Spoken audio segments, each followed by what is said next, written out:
Hi guys, it's Teacher Estefana. I was gonna go ahead and just shoot a quick video. I'm actually outside in my backyard.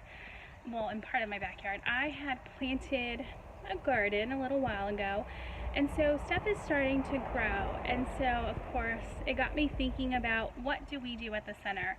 You guys all know that we have a garden that the children do spend a lot of time outside in. They will they'll spend time taking care of the plants, they will water them, they'll help pull weeds, they actually go through and harvest everything when things are ready to be harvested.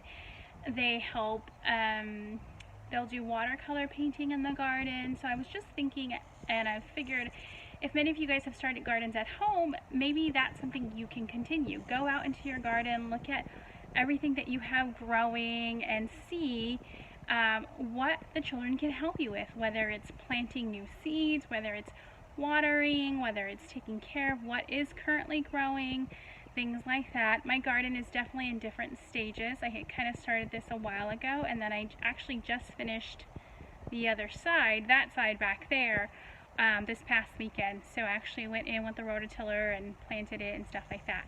But I wanted to just kind of give you some ideas of what you could do to help with gardening with children.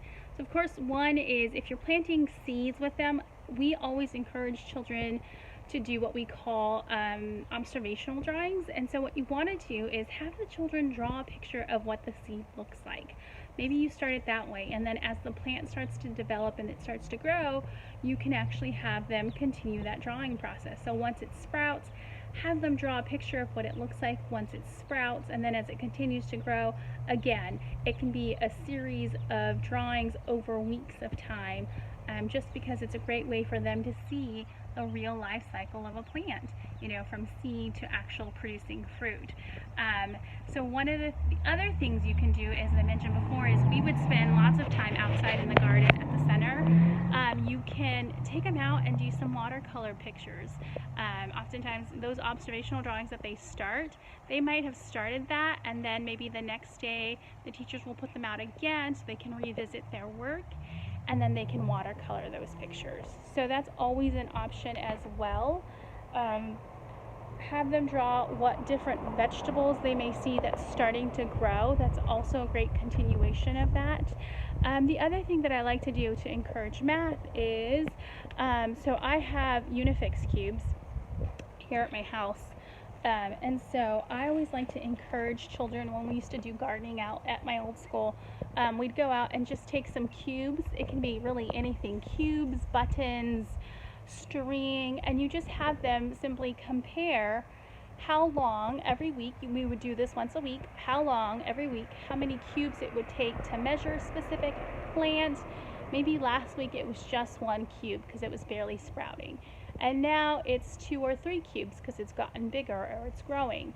So it's a great way to incorporate math and counting in a really simple, fun way. You can keep a chart, you can keep a graph if you want to, and if you have a whole bunch, whatever it may be, buttons, cubes, string, maybe you tape it on the wall and you put a piece of tape with the week of it, and then over time they can compare how long or how big their plant has grown. So again, it's just a quick, easy way to incorporate math and science, and so they can see firsthand how things are growing. I know, so I have some cilantro seeds that I'm actually going to be planting in this nice big pot to kind of go with the rest of my herbs that are growing right there.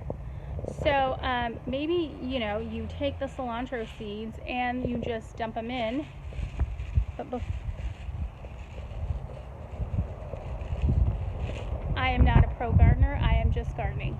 So maybe they take the opportunity to really look at the size of a cilantro seed, how it's growing, things like that, and have them do an observational drawing. And then of course, as it continues to grow, you can document that process. So really just some quick ideas of ways to incorporate gardening, some art, some math, some science, in a fun way, and to keep them involved over time in the garden. So just some quick ideas. We hope you enjoy, we hope you're doing well, and we just wanted to say hi. Bye guys.